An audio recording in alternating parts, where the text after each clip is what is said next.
공자. 도리를 지키는 어린 사냥꾼.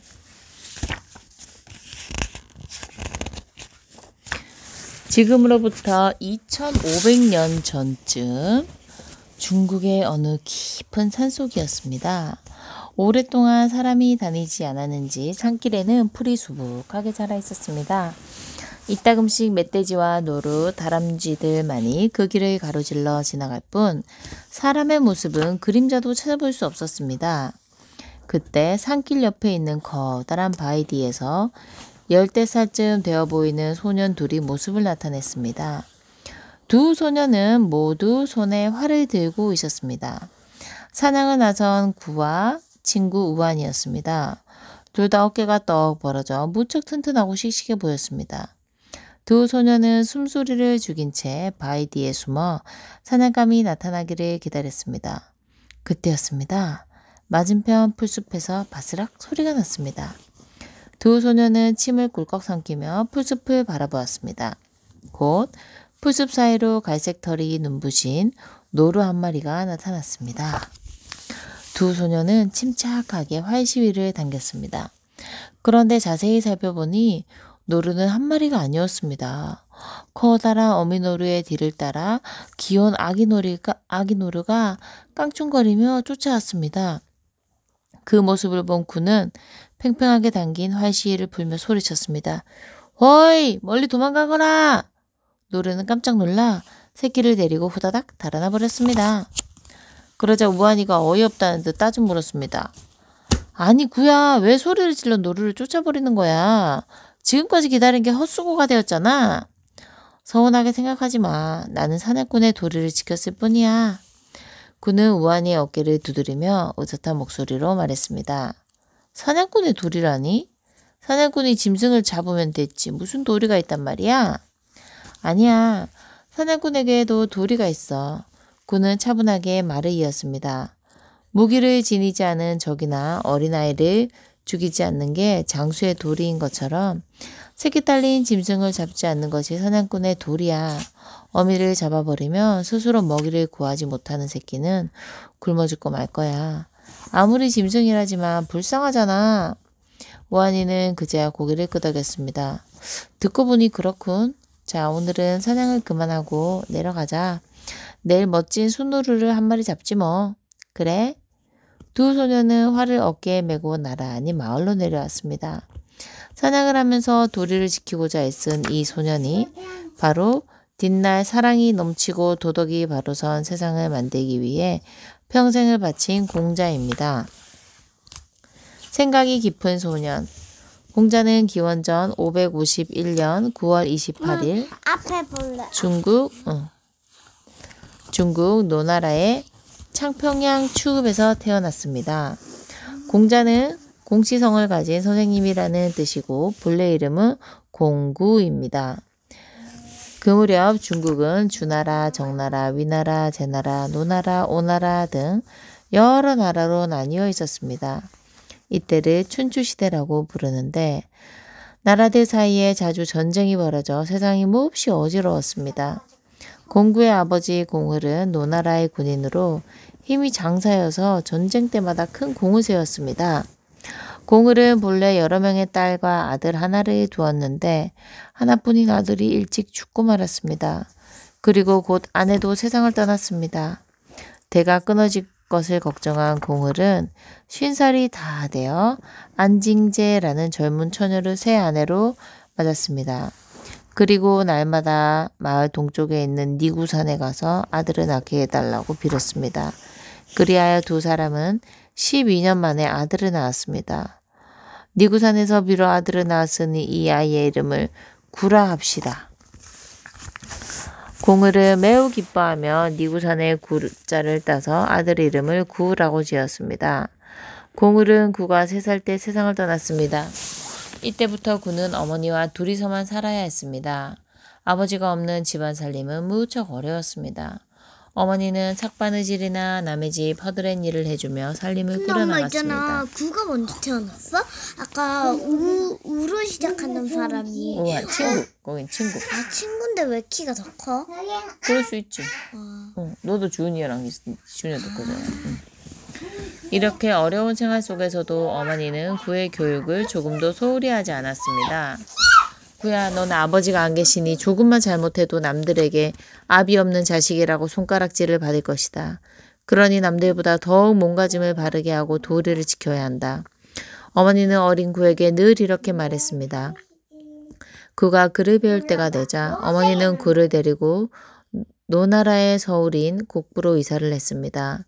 구를 교육시키기에 추읍은 너무 외딴 곳이었기 때문입니다. 어머니의 정성어린 보살핌을 받으며 구는 차츰 생각이 깊고 예절 바른 아이로 자라났습니다. 누가 보든 안 보든 늘 몸가짐을 바르게 했고 어른들을 보며 공손하게 인사했습니다. 소꿉놀이를 할 때에도 여느 아이들과 달리 어른들이 제사 지내는 모습을 흉내내며 놀고 있습니다. 구는 아버지 없이 자라면서도 참으로 예절이 바르고 의젓해. 그뿐인가 공부도 아주 잘한다더구먼. 마을 어른들은 입을 모아 구를 칭찬했습니다. 날씨가 화창한 어느 봄날이었습니다. 구는 친구들과 함께 뒷동산에서 놀고 있었습니다. 그때 아이들이 다투는 소리가 들려왔습니다. 그건 내가 캔 거야. 돌려줘. 이 자식이 이까지 치간 뿌리 갖고 치사하게 굴어? 마을 아이들 가운데 가장 덩치가 큰 우환이가 다른 아이가 캔 칡뿌리를 빼앗으려 하고 있었습니다. 아, 그 우환이네. 돌려줘. 남의 것을 빼앗는 건 옳지 않아. 구가 앞으로 나서며 소리쳤습니다. 그러자 우환이가 험악한 얼굴로 을러댔습니다.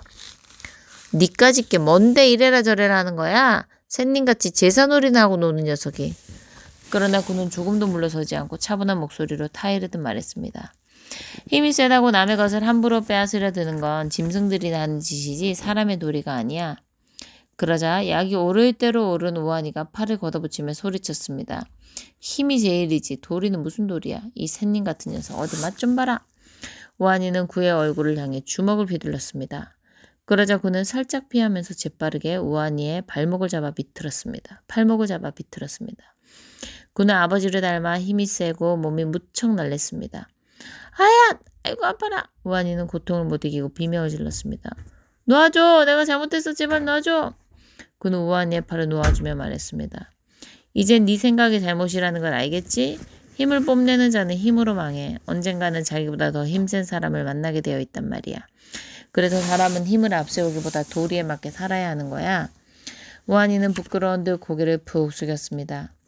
잘못을 깨달았으면 됐어. 자, 이제부터는 사이좋게 지내자. 구는 이렇게 말하며 뒤에 어떻게 됐어? 응. 얘가 칡을 빼앗았어. 칙이 뭐야? 칡. 칡즙 할 때 칡. 아, 땅에. 칡. 얘 그래가지고 칙을 빼. 얘가 덩치가 크잖아. 그래서 얘가 이름이 구거든. 구가 돌려주라고 한 거야. 그래서 뭐 니까지 깨 이렇게 했는데 얘가 좀 기술이 좋거든. 팔목 꺾어버렸어. 그래가지고 얘가 잘못했다 그래가지고 놔주거든. 그리고 이제 다시 사이좋게 지내자고 얘기하는 거야. 구는 이렇게 말하면 우환이의 아프겠다. 우환이의 옷에 묻은 흙을 털어주었습니다. 어느덧 구는 15살이 되었습니다. 이제 제법 어른티가 나기 시작한 구는 어려운 집안 살림을 돕기 위해 사냥이나 고기잡이, 나무하기 등 닥치는 대로 일을 했습니다. 한자야. 성은 공. 중국도 우리나라처럼 서하나 막 이런 식으로. 성이 있어. 공구. 엄마 있잖아. 우리나라에서도 성이 2개인 사람 있지. 있지. 있잖아, 엄마 성, 우리 아빠 성 같이. 영어에서 남궁준 이런 이름이 있어. 맞아. 남궁이라는 성도 있어. 맞아. 근데 아마 엄마 남궁이라고 하니까 왠지 좀 그거 같지 않아? 양구르트 생각나지 않아?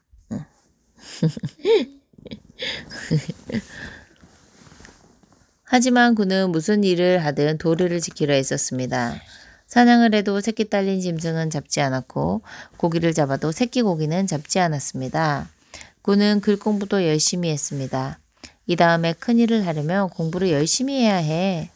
부지런한 구는 이른 새벽부터 일을 하고 밤에는 늦게까지 책을 읽었습니다. 그 무렵 세상은 점점 더 어지러워져 갔습니다. 사람들은 잦은 전쟁으로 마음이 몹시 메말라 툭하면 힘을 앞세우려 들었습니다. 부모를 공경하고 형제를 사랑하는 아름다운 풍습도 점점 사라져 갔습니다. 이웃끼리도 조그만 일을 가지고 다투기 일쑤였습니다. 그는 이런 모습을 볼 때마다 가슴이 답답했습니다. 세상이 왜 이렇게 메말라 갈까? 그러던 어느 날 바깥일을 마친 구가 막 마을로 접어들 때였습니다. 어디선가 아이 울음소리가 들려왔습니다. 가까이 가보니 한 아이가 쭈그리고 앉아 울고 있었습니다. 아이의 코에서는 피가 줄줄 흐르고 있었습니다. 그는 얼른 코피를 닦아주며 물었습니다. 왜 울고 있니? 형이 내 떡을 빼앗아갔어요. 자기 것은 다 먹고 내 것까지 달라기 싫다고 했더니 날 마구 때렸어요. 아이의 말을 듣고 그는 마음이 몹시 무거웠습니다. 큰일이구나. 형이 동생의 것을 힘으로 빼앗아가다니. 이건 세상의 도리가 땅에 떨어진 탓이다. 그는 아이를 달래어 보내놓고 생각에 잠겼습니다. 도리를 바로 세워야 이 어지러운 세상이 바로잡힐 텐데.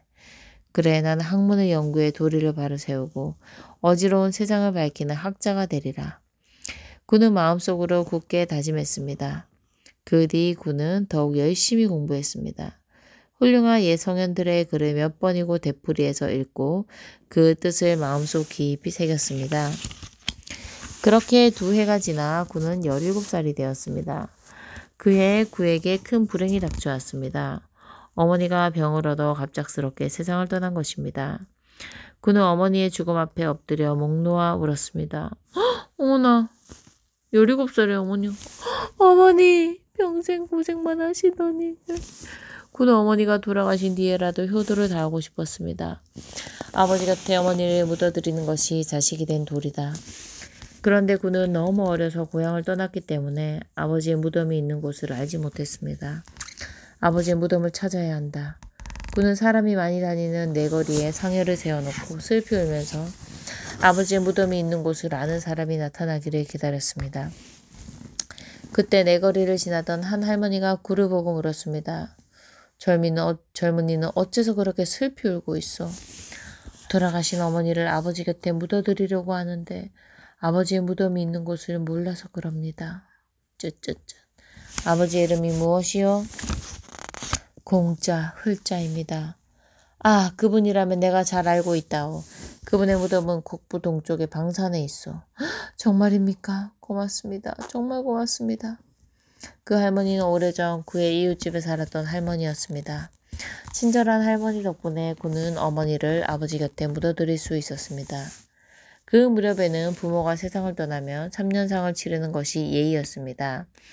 3년상이란 부모가 세상을 떠난 뒤 3년 동안 부모를 기리며 어른 돼서라면 왜 떡 자기 형 뺏어는 기술 있잖아.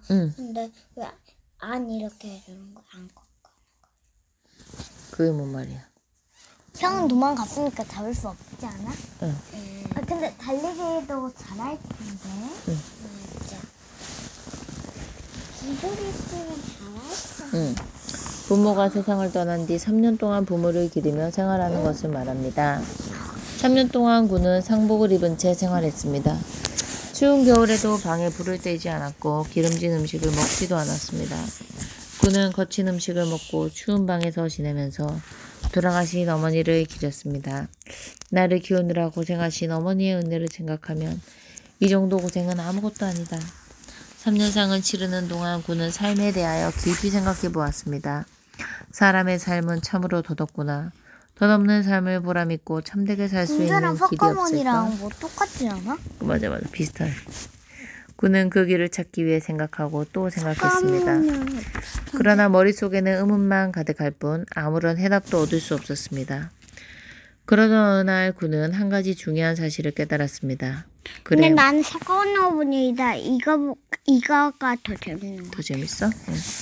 그래, 머릿속으로 생각만 한다고 해서 참되게 삶의 길이 열리는 것은 아니다. 옛것을 배우고 익히는 가운데 참되게 사는 길을 찾을 수 있을 것이다. 그날부터 그는 학문 연구에 더욱 힘을 쏟았습니다. 공부의 학문은 나날이 높아갔습니다. 하지만 공부는 공부만 하고 있을 수 있는 형편이 아니었습니다. 공구는 먹고 살기 위해 일자리를 구해야 했습니다. 20살 되던 해 공구는 위라는 벼슬을 얻어 벼슬살이를 시작했습니다. 위리는 마을 창고에 들고 나는 곡식을 헤아리는 일을 하는 낮은 벼슬이었습니다. 아무리 하찮은 일이라도 나라의 일을 소홀히 할 수는 없다. 이렇게 생각한 공구는 맡은 일을 공평하고 빈틈없이 처리했습니다. 그리하여 공구는 곧 성실한 벼슬아치로 소문이 났습니다. 이 소문은 노나라 임금인 소공의 귀에까지 들어갔습니다. 참으로 훌륭한 젊은이로다. 이 나라의 젊은이들이 다 공구와 같다면 나라가 금세 발전할 텐데. 소공은 이렇게 공구를 칭찬했습니다.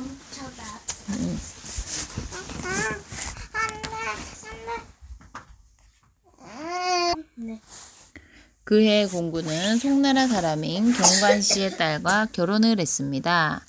그리고 이듬해에는 아들을 낳았습니다. 이때 소공이 공구에게 축하 선물로 잉어 한 마리를 보내왔습니다. 비록 벼슬은 낮았지만 성실한 공구의 성품을 높이 산 까닭이었습니다.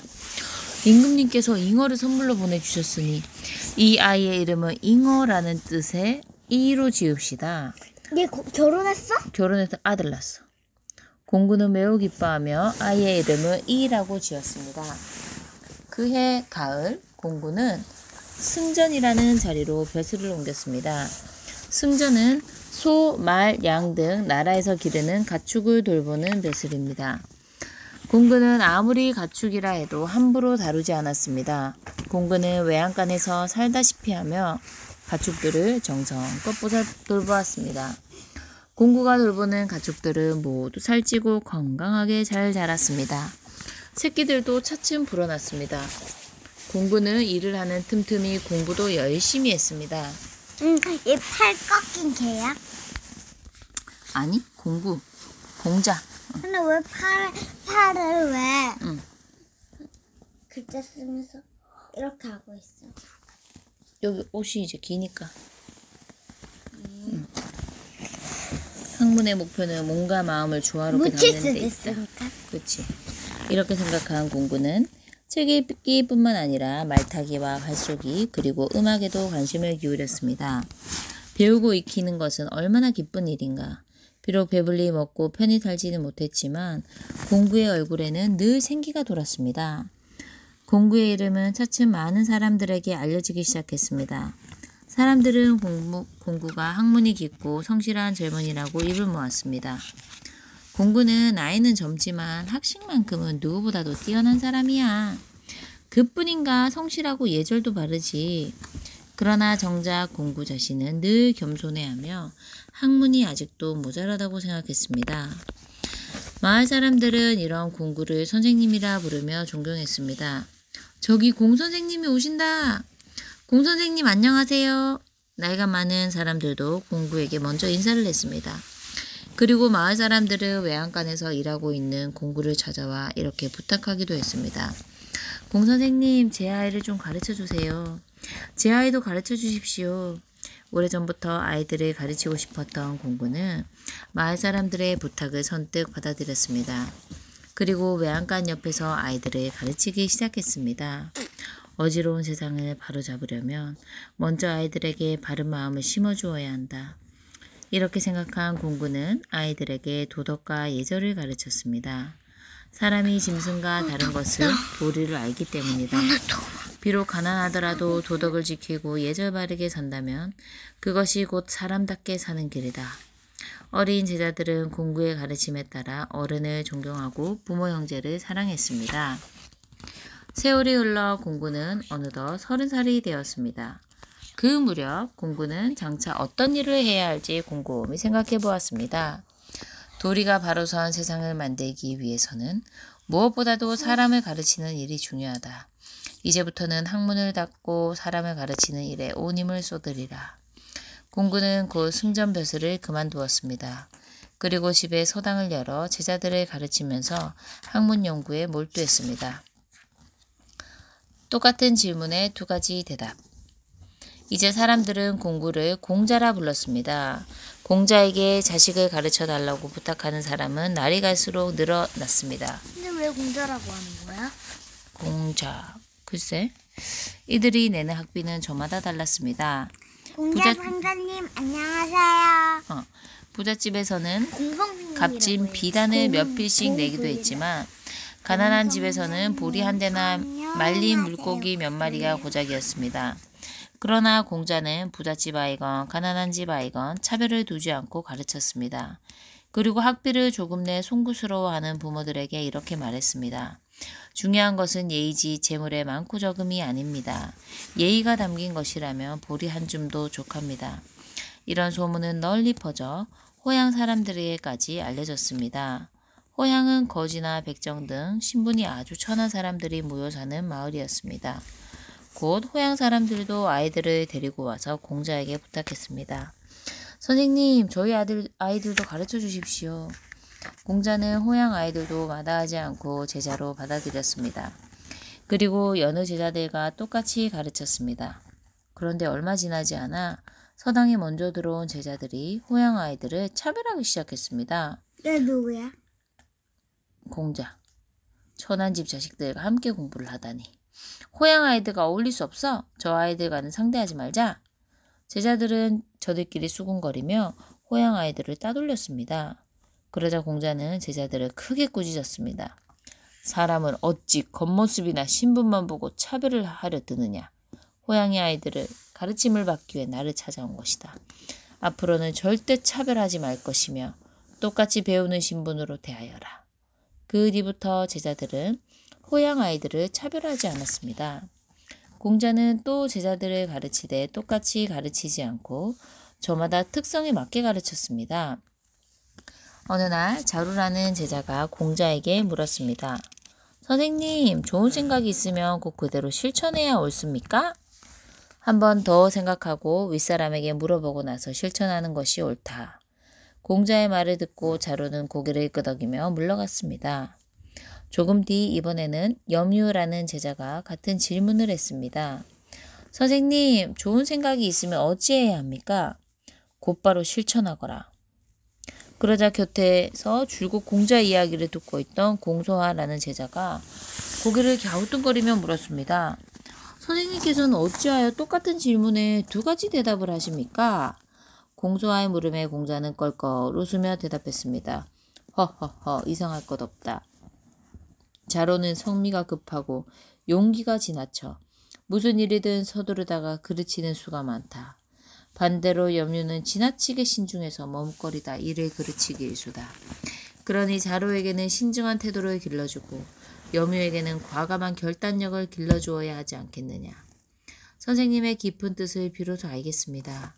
공소하는 질문. 응. 왜 있잖아. 그 공선생님은 왜 있잖아. 왜 여기서 왜 한우라 이렇게 한 거야? 옛날엔 이런 말투였어. 지금 이게 벌써 지금으로부터 2000년도 더 전의 일이거든. 그리고 왜 손가락을 이렇게 하고 먹기를? 더 잘 설명하냐.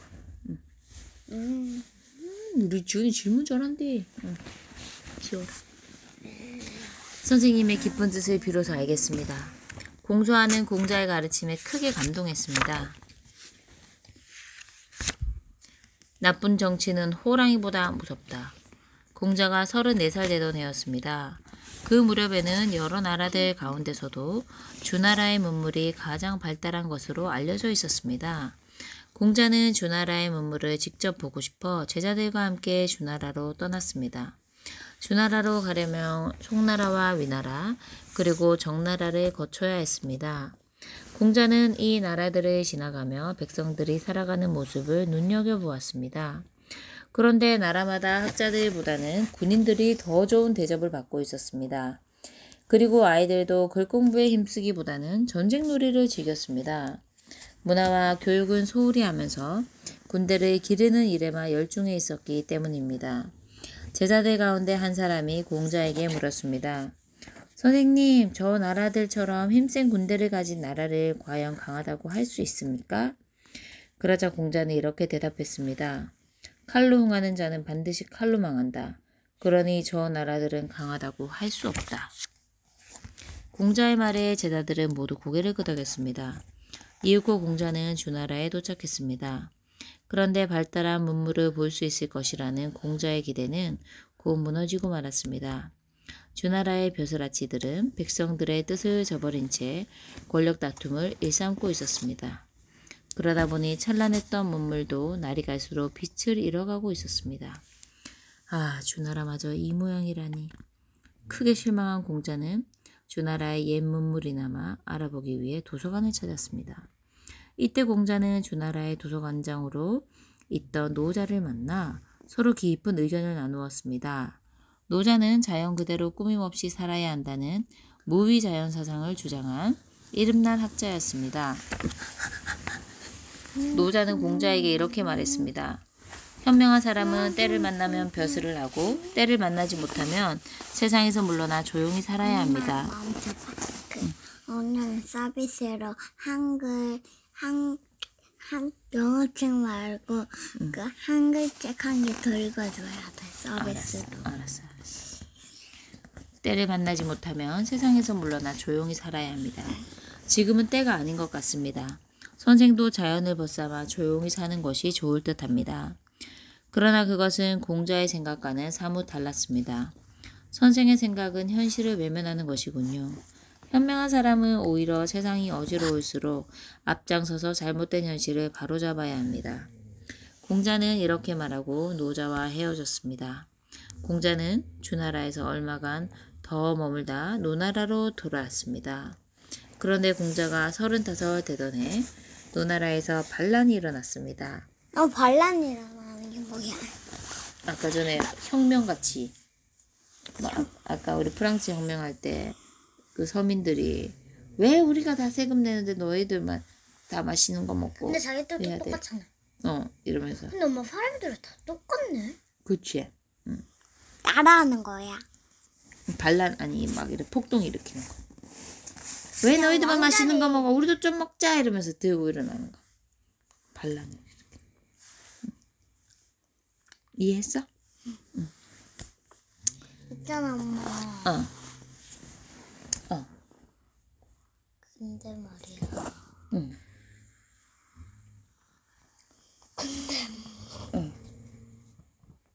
계속 읽어? 있잖아 엄마 오늘은 안 졸리겠어? 응, 안 졸리겠어.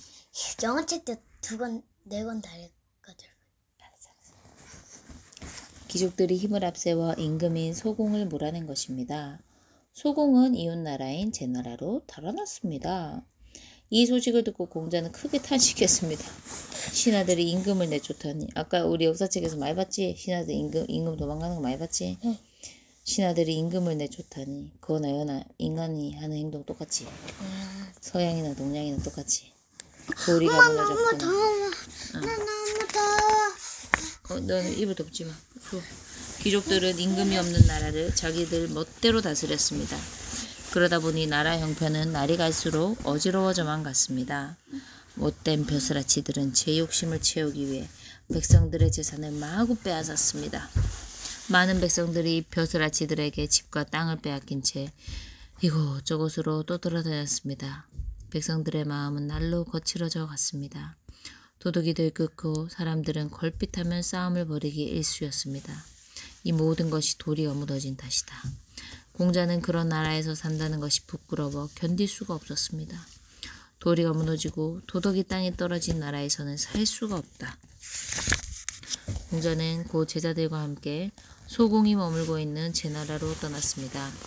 노나라에서 제나라로 가려면 태산이라는 큰 산을 지나야 가야 했습니다. 공자일행이 태산을 지날 때였습니다. 어디선가 아낙네의 울음소리가 들려왔습니다. 공자는 제자인 자공에게 말했습니다. 자공아, 가서 무슨 일인지 알아보고 오너라. 네, 선생님. 자공이 소리나는 쪽으로 가보니 한 아낙네가 작은 무덤 앞에 엎드려 흐느끼고 있었습니다. 네, 누구야? 여기 한 아줌마가. 자공은 아낙네에게 다가가 공손하게 물었습니다. 무슨 일로 그렇게 슬피 울고 있습니까? 아낙네는 눈물로 얼룩진 얼굴을 옷소매로 닦은 뒤 힘없이 대답했습니다. 얼마 전 시아버지께서 호랑이에게 물려 돌아가시더니 그 다음에는 남편이 물려 죽었습니다. 그런데 이번에는 아들마저. 아낙네는 더 이상 말을 잇지 못하고 울음을 터뜨렸습니다. 자공은 안타까운 얼굴로 아낙네에게 물었습니다. 그러면 사람들이 많이 사는 마을로 이사를 가지 왜 이런 깊은 산골에 살고 있습니까? 그러자 아낙네는 땅이 꺼질 듯 한숨을 내쉬며 대답했습니다. 그래도 이곳에서는 못된 벼슬아치들에게 시달리지 않고 살 수 있으니까요. 자공은 공자에게 자초지종을 말했습니다. 그러자 공자는 제자들을 둘러보며 무거운 목소리로 말했습니다. 똑똑히 들어라. 이렇듯 나쁜 정치는 호랑이보다 무서운 것이다. 공자의 말을 듣고 제자들은 모두 말없이 고개를 끄덕였습니다. 엄마, 공자 자기는 좀 그렇지 않아? 자기만 이거 타고 가고 쟤들 다 걸어가라고 하고. 그러네. 공자는 막 다른 사람들 가르치면서 자기는 또 그렇죠.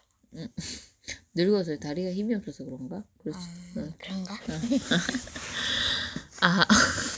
예리한데 하나? 언제쯤 도리가 바로 서서 너 덥다며? 아니, 그러고 캠핑이니까 모든 백성들이 다리를 쭉 뻗고 살 날이 올 것인가? 공자는 마음속으로 굳게 다짐했습니다. 내 기필코 잘못된 세상을 바로잡고야 말리라. 오랜 여행 끝에 공자는 제나라에 도착했습니다. 제나라는 힘이 강하고 부유한 나라였습니다. 땅이 기름지고 자원이 풍부해. 엄마, 나는 생고기 먹을 수 있다? 먹으면 안 돼. 내 먹을 수 있어. 있어? 알았어. 땅이 기름지고 자원이 풍부해 여러 가지 산업이 골고루 발달해 있었습니다.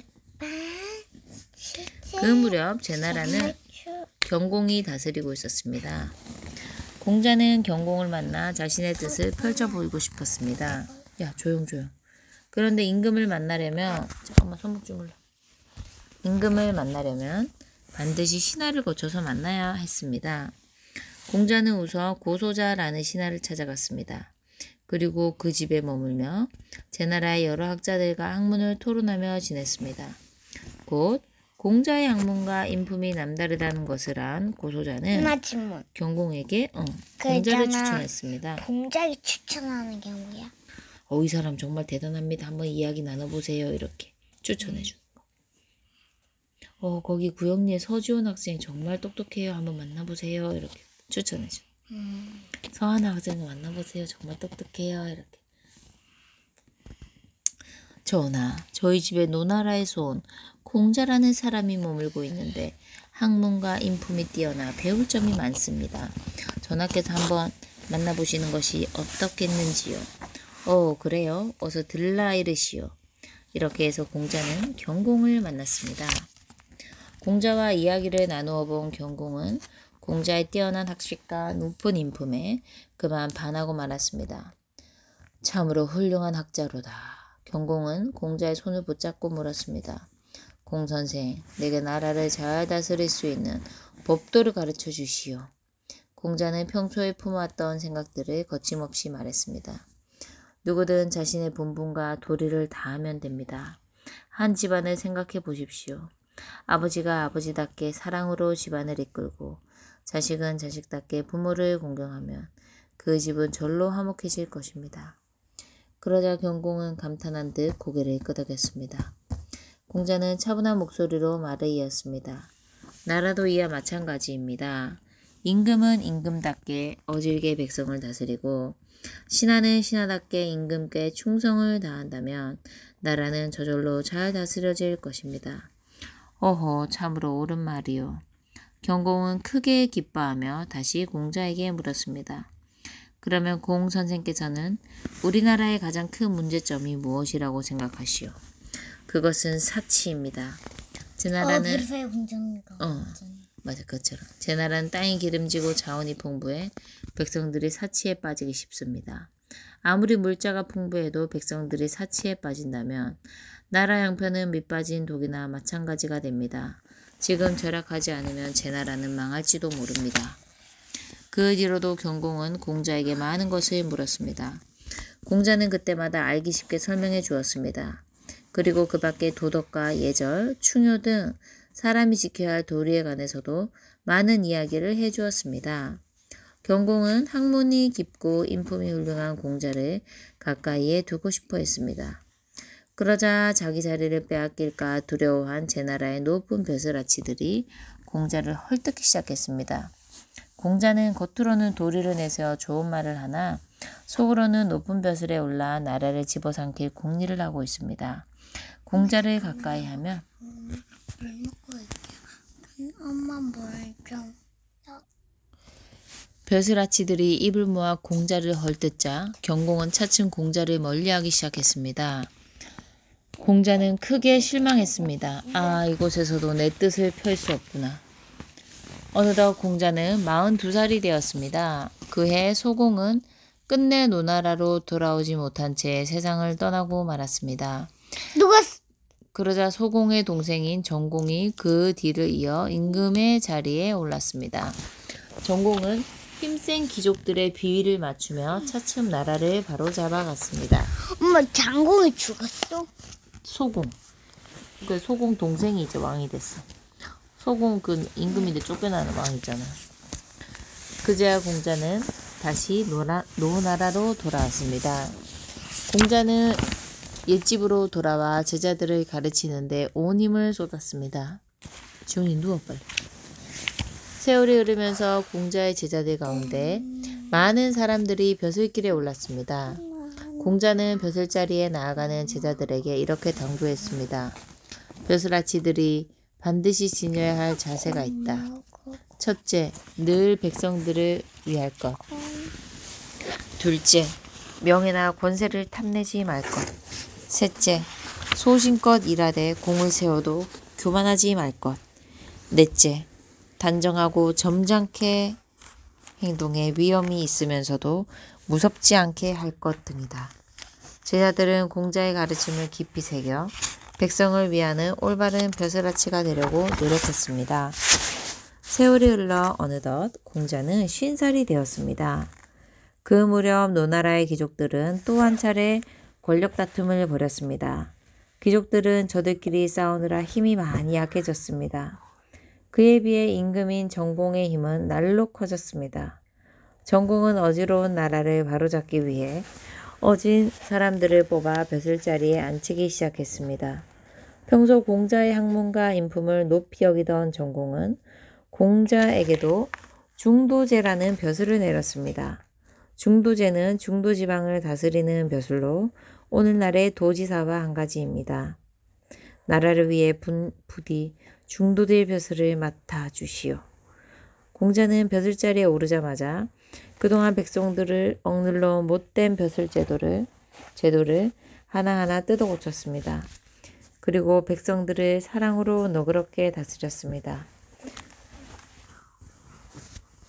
백성들이 잘못을 하면 벌을 주기보다는 좋은 말로 타일러 스스로 잘못을 뉘우치게 했습니다. 그러자 다른 벼슬아치들이 불평을 터뜨렸습니다. 백성들을 그렇게 다스리면 버릇이 없어집니다. 그럴 때마다 공자는 이렇게 말했습니다. 백성들의 잘못을 벌로 다스리면 백성들은 잘못을 뉘우치기는커녕 제주껏해서 벌만 받지 않으면 된다는 생각을 갖게 됩니다. 그러나 도덕과 예의를 가르치고 사랑으로 다스리면 스스로 도리를 깨달아 바르게 살아가려고 노력하게 됩니다. 공자의 어진 정치 덕분에 중도지방은 1년도 안 되어 살기 좋은 고장으로 바뀌었습니다. 사람들은 이웃을 사랑하고 어른을 공경했습니다. 길에 물건이 떨어져도 주워가는 사람이 없었으며 물건을 사고 팔 때에도 남을 속이지 않았습니다. 엄마 나 질문. 질문. 왜 있잖아. 공 선생님은 왜 있잖아. 그냥 엄마도 있잖아. 그 혼내잖아. 이렇게 안 놔두고. 근데 왜 공 선생님은 왜 그냥 편안하게 하는 거야? 와, 지훈이 엄청 좋은 질문했어. 공자가 이제 벼슬이 됐거든. 중도제라는 벼슬. 근데 이제 백성들이 잘못하면 벌을 줘야 되잖아. 근데 벌 주는 것보다 좋은 말로 잘 타일렀다는 거야. 그래서 지훈이가 그 질문을 했어. 어떤 질문? 왜 그렇게 하냐고. 만약에 어떤 친구가 있는데 계속 도둑질을 해. 거짓말하고. 진짜 나쁜 거잖아. 그래서 자기 엄마가 막 다시는 못하게 하려고 막 때렸어. 그 다음에 또 나쁜 짓을 한 거야. 그래가지고 야야 이쪽으로 빨리 와. 아니 나도 그림자. 때렸어. 그럼 다음번에 또 나쁜 짓을 하면은 그냥 안 맞으려고 공리만 피우겠지. 근데 정말 엄마가 정말 사랑해서 사랑으로 눈물을 흘리면서 이 아이를 타일러. 그러면 그 아이가 어떤 마음이 들겠어? 좋은 마음. 약간 후회스럽고 미안하고 내가 왜 그랬을까 이러면서 돌이키게 되겠지. 그러면 다시는 그런 행동 안 하겠지. 그치? 맞아. 사람들은 이웃을 사랑하고 어른을 공경했습니다. 길에 물건이 떨어져도 주워가는 사람이 없었으며 물건을 사고 팔 때에도 남을 속이지 않았습니다. 공자는 참으로 어진 정치가야. 그런 분이라면 백성들을 믿고 따를 수 있지. 백성들은 입을 모아 공자를 칭송했습니다. 공자의 이름은 날로 높아갔습니다. 공자는 얼마 뒤 사공이라는 벼슬을 거쳐 대사구라는 벼슬로 자리를 옮겼습니다. 공자지만 말고 난 말할 거 있어. 근데 왜 모세 보들만 그 장군 왜 눈물 척할 때 왜 까만색 눈물 흘리는 까만색 물감을 이렇게 하는 거야? 하얀색 물감 하지. 그 까만색으로 하면은 그때 당시 더 멋있다고 생각했나 본가 봐. 지금은 하나도 멋있게 생각 안 들지. 근데 그때 당시 그게 유행이었나 봐. 남자도 여자도 이렇게 딱 색칠하는 거 있잖아. 눈에 이렇게 색칠하는 거 있잖아.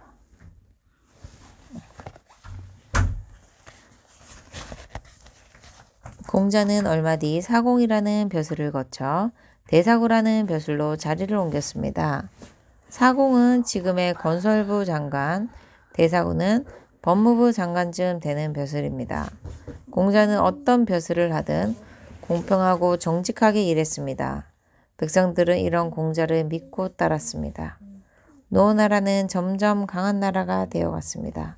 그러자 이웃 제나라는 차츰 노나라를 두려워하기 시작했습니다. 곧 제나라 조정에서 회의가 열렸습니다. 공자가 정치를 시작한 뒤로 노나라의 힘이 갈수록 강해지고 있어. 이러다가 노나라가 우리 제나라를 넘볼까 두렵구려.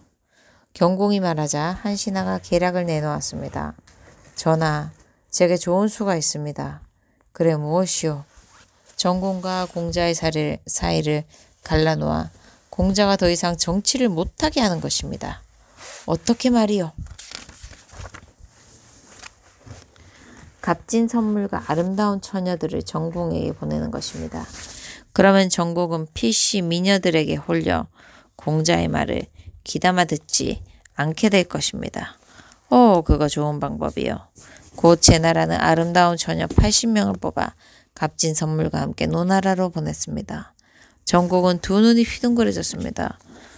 참으로 아름다운 연인들이로구나. 제나라의 뜻대로 정공은 미녀들에게 정신이 팔려 나라 일을 멀리하기 시작했습니다. 공자는 이 사실을 알고 몇 번이나 정공을 찾아가 충고했습니다. 전하, 전하께서 향락에 빠져 나라 일을 돌보지 않으시면 백성들은 나라를 등지게 됩니다.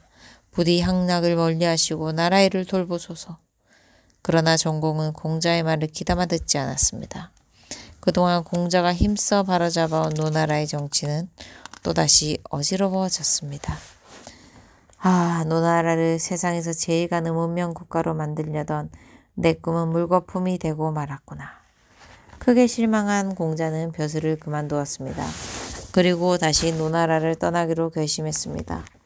도리가 바로 전 세상을 만들려 했지만 노나라에서는 뜻을 펼 수가 없게 되었다. 이제 내 뜻을 펼칠 수 있는 나라를 찾아 떠나가야겠다. 마침내 공자는 몇몇 제자들과 함께 쓸쓸히 노나라를 떠났습니다. 이때 공자의 나이 55살이었습니다. 공자는 먼저 위나라를 찾아갔습니다. 위나라 임금 영공은 공자를 반갑게 맞아주었습니다. 그러나 공자에게 자리를 빼앗길 것을 두려워한 위나라의 신하들은 공자를 헐뜯었습니다. 그러자 영공은 차츰 공자를 멀리했습니다. 공자는 위나라를 떠나 송나라로 갔습니다. 송나라 임금 경공이 공자에게 물었습니다. 나는 백성들의 신임을 얻어 나라를 강하게 만들고 싶소. 어떻게 하면 되겠소?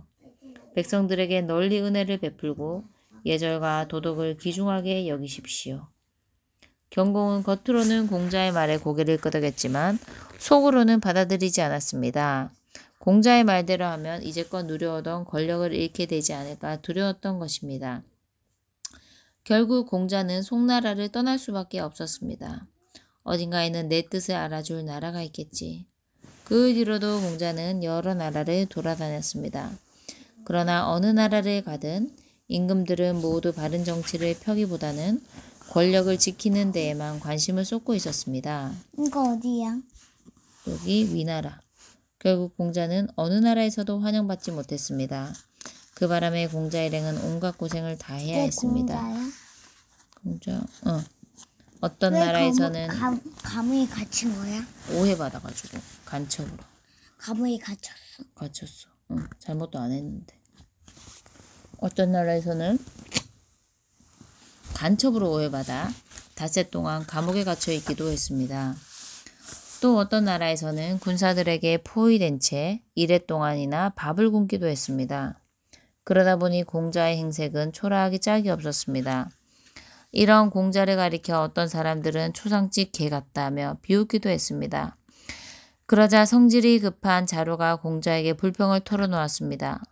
선생님, 학문과 인품을 갖춘 군자도 이런 고생을 해야 합니까? 그러자 공자는 의연하게 대답했습니다. 군자라고 어려움을 겪지 말라는 법은 없다. 다만 어떤 어려움을 겪더라도 뜻을 굽히지 않는 것이 군자다. 어려움에 부닥쳤다고 뜻을 굽힌다면 진정한 군자라고 할 수 없다. 자로는 공자의 높은 뜻에 저절로 고개가 숙여졌습니다. 공자는 오랜 고생으로 지칠 대로 지친 제자들을 바라보며 말을 이었습니다. 우리가 힘써 노력하다 보면 언젠가는 사랑이 넘치고 도리가 바로선 세상이 올 것이다. 엄마 이것도 하고 이것도 해. 공자는 언젠가는 세상 사람들이 자신의 뜻을 알아줄 날이 올 것이라고 굳게 믿었습니다.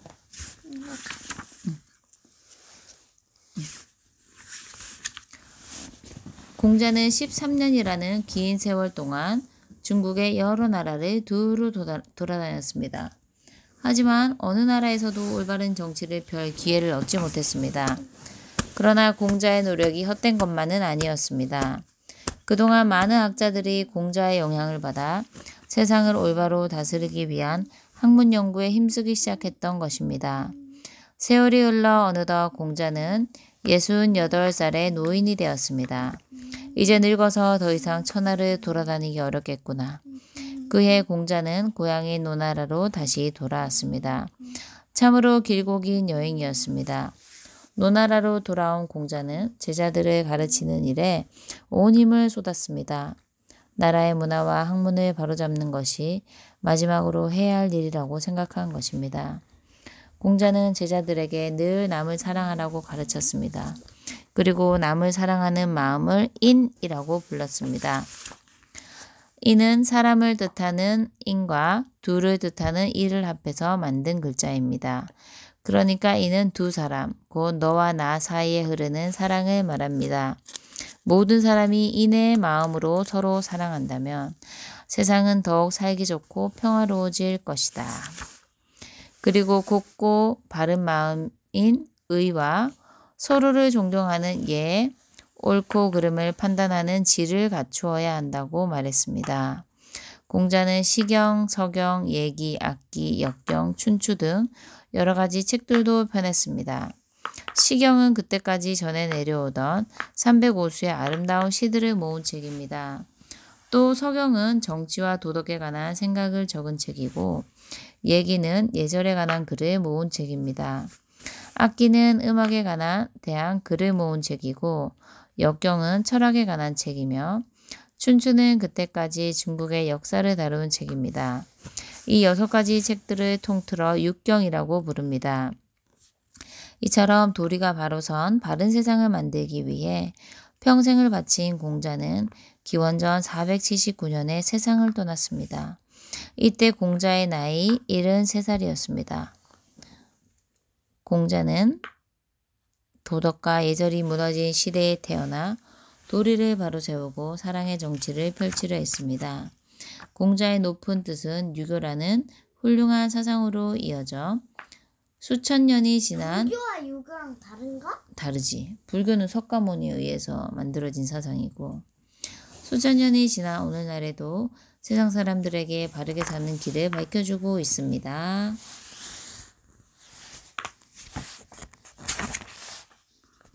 일흔 3살에 죽었구나 공자가. 73살. 응. 할아버지도 73살 넘게 살 것 같아? 우리 할아버지는 100세 넘게까지 사실 것 같아. 오. 응.